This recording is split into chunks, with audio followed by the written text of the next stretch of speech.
Hi everyone. मैं तो अंगूर खा रही हूँ और इस मौसम में ये काले वाले अंगूर खाना तो मुझे बहुत पसंद है। लेकिन क्या आप लोग जानते हैं कि हम में से बहुत सारे लोग सिर्फ इसलिए इस मीठे फल को नहीं खा पाते हैं क्योंकि उन्हें डायबिटीज है और उन्हें ऐसा लगता है कि इससे उनका ब्लड शुगर हाई हो जाएगा। But let me tell you one thing, अंगूर से आपका ब्लड शुगर हाई तो नहीं लेकिन लो ज़रूर हो जाएगा। मैं स्पेशली इस काले वाले अंगूर की बात कर रही हूँ।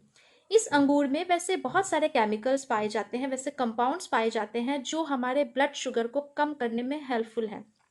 इनफैक्ट ऐसी काफ़ी सारी स्टडीज़ हो चुकी हैं जहां हमने देखा है कि जो लोग अंगूर रोज़ खाते हैं उनका ब्लड शुगर नॉर्मल से कम रहता है।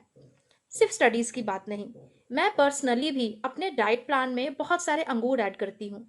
एंड मैंने ये देखा है कि सिर्फ 3 दिन के अंदर लोगों का ब्लड शुगर के साथ साथ ब्लड प्रेशर भी इतना कम हो जाता है कि उनको अपनी दवाइयों की डोज कम करने पड़ते हैं।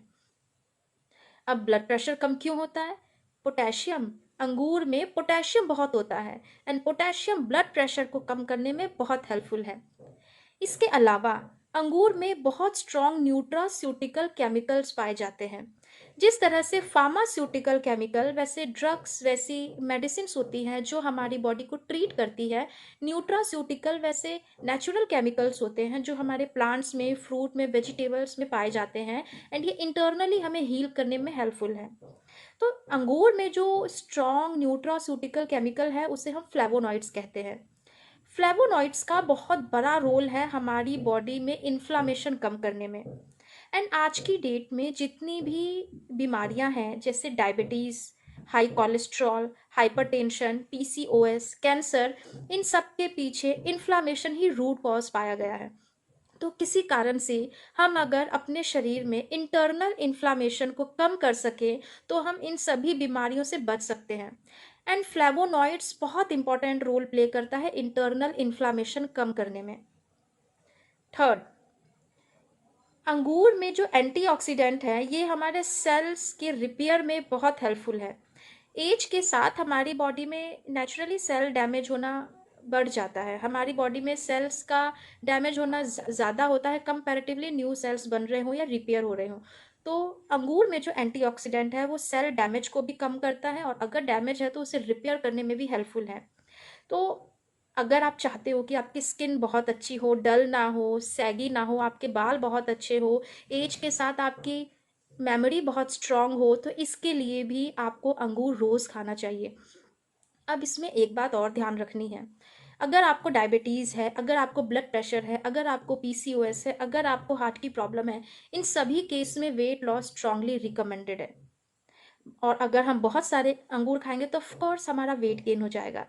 तो have it as a meal replacement, हमें अपनी कैलोरी के अंदर ही इसे खाना है। तो अगर आपको पता हो कि हमें कितनी कैलोरीज लेनी चाहिए तो आप इसे कैलकुलेट करके भी ले सकते हो। बट मैं एक सिंपल सा एक टिप बता रही हूँ। जैसे कि आप 2 रोटी खाते हैं, 2 रोटी से हमें 160 कैलोरीज मिलती है, जबकि आप अगर 40 पीस अंगूर के खाते हैं तो आपको सिर्फ 80 कैलोरीज मिलती है। तो आप इसे एज अ मील रिप्लेसमेंट ले सकते हैं। अगर आप ब्रेकफास्ट में 2 रोटी 2 पराठे खाते हैं तो उसकी जगह 40 पीस इसके ले सकते हैं। ये कंपैरेटिवली आपको रोटी से कम कैलोरीज देगी बट उससे ज़्यादा न्यूट्रिएंट्स देगी, उससे ज़्यादा एंटीऑक्सीडेंट्स देगी एंड इसके अलावा इन बीमारियों से भी बचाएगी। तो एट लास्ट मैं यही कहूँगी कि अंगूर मीठा ज़रूर है लेकिन ये हमारे ब्लड शुगर को कम करता है। इस अगर आपको ब्लड प्रेशर, डायबिटीज़ या हाई कोलेस्ट्रॉल है तो वो ठीक हो जाएगा और अगर नहीं है तो कभी नहीं होगा। तो कम से कम 20 से 40 पीस अंगूर के तो रोज़ खाइए। सीजनल फ्रूट है तो एटलीस्ट इस सीज़न में तो खा ही लीजिए एंड बिलीव मी, इससे ब्लड शुगर बिल्कुल हाई नहीं होगा। Thank you.